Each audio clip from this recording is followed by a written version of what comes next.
Good morning students. आज मैं आपको हिंदी सेकेंड पाठ एक भाषा तथा उसके रूप के बारे में बता रही हूँ। सबसे पहले आप समझें भाषा क्या है, भाषा क्या करती है। भाषा बातचीत करने में हमारी मदद करती है।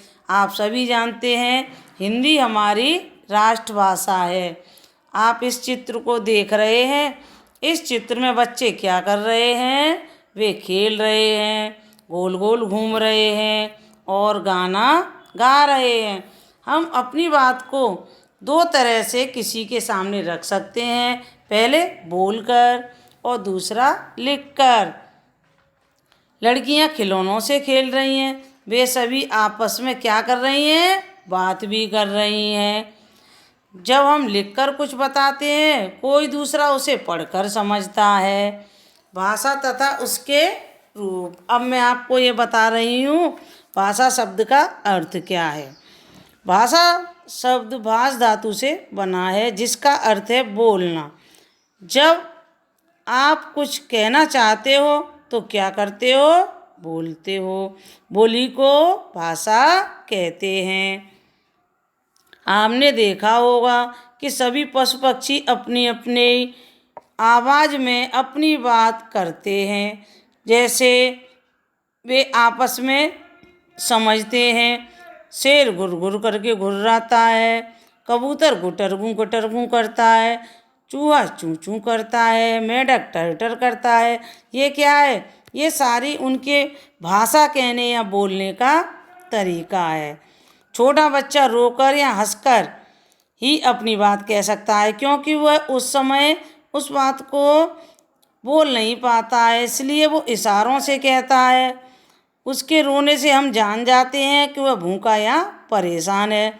उसके हंसने से हम जान जाते हैं कि वह खुश है। जैसे जैसे बच्चा बड़ा होता है, वह नए शब्द जानता जाता है और अपनी बात अच्छी तरह से बता सकता है। भाषा का हमारे जीवन में बहुत महत्व है। इसके बिना हमारा जीवन अधूरा है। भाषा की सहायता से ही हम अपनी बात दूसरों तक पहुंचा सकते हैं और दूसरों की बात को सुनकर समझ सकते हैं। हमें भाषा की आवश्यकता क्यों होती है?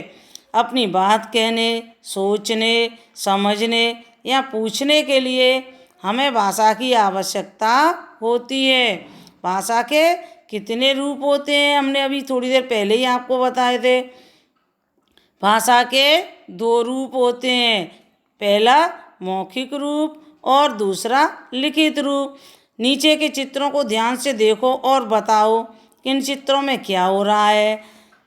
दादी जी कहानी सुना रही हैं और बच्चे कहानी सुन रहे हैं। यह भाषा का कौन सा रूप हुआ? मौखिक।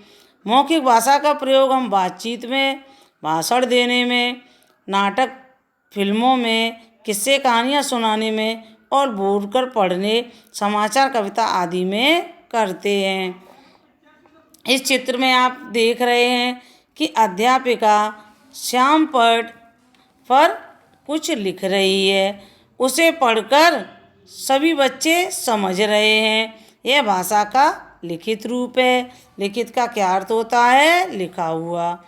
लिखित भाषा का प्रयोग हम कविता सुनाने, लेख लिखने, समाचार सूचना या आदेश आदि के लिए करते हैं और परीक्षा में प्रश्नों के उत्तर लिखने में भी करते हैं।